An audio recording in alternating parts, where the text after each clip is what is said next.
2019 সাল থেকে 2024 সাল 5 বছর আমার সামাজিক যোগাযোগ মাধ্যমের যেই যুদ্ধ, সেই যুদ্ধের শুরুর দিন যেখানে ছিলাম আজকেও সেখানে, মৃত্যুর আগ পর্যন্ত ওই একই জায়গায় থাকব। দেশে একটা ঘটনা ঘটছে এই মুহূর্তে, যেটা নিয়ে তোলপাড়। আমাদের কিছু নতুন সুশীল বুদ্ধিজীবী বের হয়েছে, যারা এটার পক্ষে নানান ধরনের মতামত দিয়ে আমাদের মাঝে একটা বিভ্রান্তি, বিশৃঙ্খলা তৈরি করার চেষ্টা করছে। আমার আজকের ভিডিওতে খুব স্পষ্ট ভাষায় কিছু কথা বলবো, তথ্য প্রমাণ সহ। আপনার যদি মনে হয় আমি ঠিক বলছি, আমার সাথে থাকতে হবে। আপনি যেই জায়গায় যেইভাবে আছেন, আপনার জায়গা থেকে আপনাকে প্রতিবাদ করতে হবে। বাংলাদেশের জাতীয় সঙ্গীত এখন যেটা আছে সেটা থাকতে পারেন না। আমি আমার শেষ নিঃশ্বাস যতক্ষণ পর্যন্ত থাকবে, একজনও যদি আমার পেছনে না থাকে, আমি আমার মৃত্যু পর্যন্ত এই জাতীয় সঙ্গীতকে বাতিল করার জন্য যতটুকু যা করা প্রয়োজন আমি করে যাব। আমি 2019 সালে যেদিন এই সোশ্যাল মিডিয়াতে প্রথম ভিডিও তৈরি করেছিলাম সাংবাদিকতা বাদ দিয়ে, সেই দিন আমি বলেছিলাম যে বাংলাদেশের সব সমস্যার মূল কারণ হচ্ছে ভারত। ইসকন নিয়ে নিউজ করার কারণে আমার পেছনে এখানে আওয়ামী লীগ, হিন্দু, এদের লোকজন সব আমার পেছনে বিশাল আকারে আন্দোলন শুরু করে দিল। এর কারণ কি? কারণ ওদের পৈতৃক নিবাস হচ্ছে ভারত। তাদের কোনো সমস্যা হলেই দৌড় দেয় ভারতে। তাদের দেবদাস চক্রবর্তীর বাপও ছিল ভারতের। তাদের যত সমস্যার সমাধান করে দেয় ভারত। আর আমাদের বাংলাদেশের মানুষের জন্য, যারা বাংলাদেশের আসলেই বাংলাদেশকে যারা ওন করে, তাদের সব সমস্যার মূল কারণ হচ্ছে ভারত। এটা হচ্ছে পার্থক্য। এখন এই যে জাতীয় সঙ্গীত নিয়ে যেটা শুরু হয়েছে, এই জাতীয় সঙ্গীতে কিছু বুদ্ধিজীবী আপনাদেরকে বিভ্রান্ত করার চেষ্টা করছে যে এইটা আমাদের শেখ মুজিব সাহেব লিখে দিয়ে গিয়েছেন, এইটা বাংলাদেশের জাতীয় সঙ্গীত, বাংলাদেশের স্বাধীনতা অস্তিত্বের সাথে সম্পর্কিত, এসব বলার চেষ্টা করছে। প্রথম কথা, যদি কেউ ডিবেট করতে চান, বলেন কোথায় যাবেন, আমি 5 জনকে নিয়ে সেখানে যাব।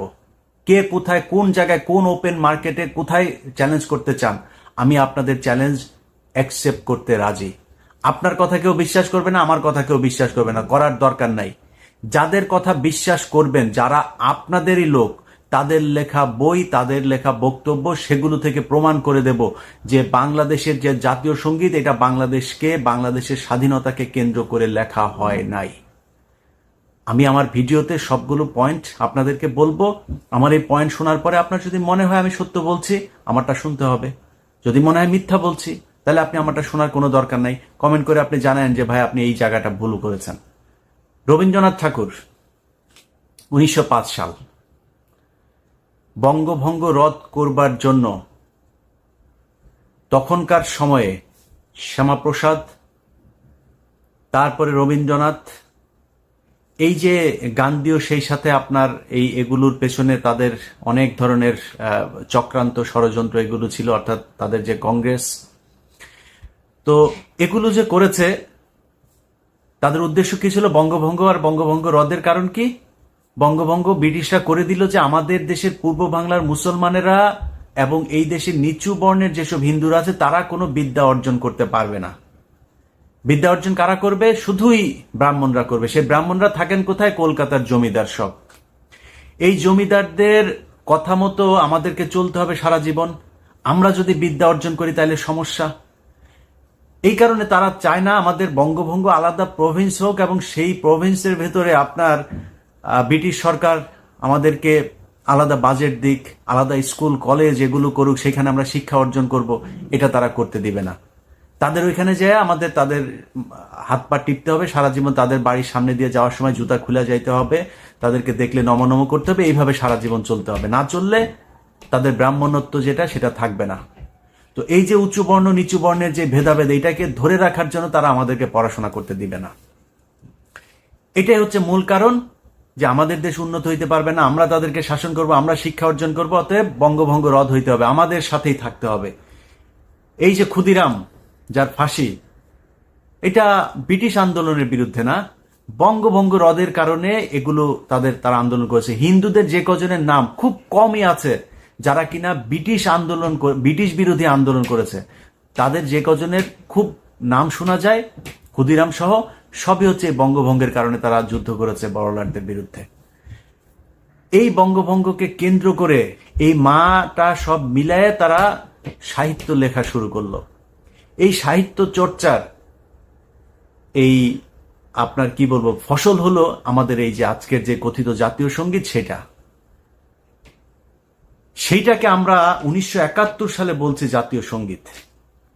আপনি বলেন 1905 সালে যারা আমাদের এই পূর্ব বাংলার বিরুদ্ধে যারা এই কবিতা লিখলো, আমাদের বিরুদ্ধে যারা আন্দোলন করলো, ব্রিটিশদের বিরুদ্ধে দৌড়ঝাঁপ করলো, সেইটা লেখা আমার দেশের স্বাধীনতা নিয়ে আপনাদেরকে এখন বুঝাইতে চাচ্ছে যে স্বাধীনতা, সার্বভৌমত্ব চলে যাবে, এই স্বাধীনতার চেতনা চলে যাবে।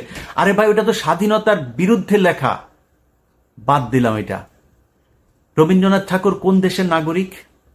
আমার দেশে বহু হিন্দু আছে, ওই দেবপ্রিয় ভট্টাচার্যরে বলেন লেখা দিতে, আমরা ওনারটা লিখবো, কোনো সমস্যা নেই। এই দেশে বহু হিন্দু আছে, কোটি কোটি হিন্দু আছে, তাদেরকে বলেন যে আমার দেশের জাতীয় সঙ্গীত তাদের 5 জনের হাতে ছেড়ে দেব, আপনারা লেখা দেন।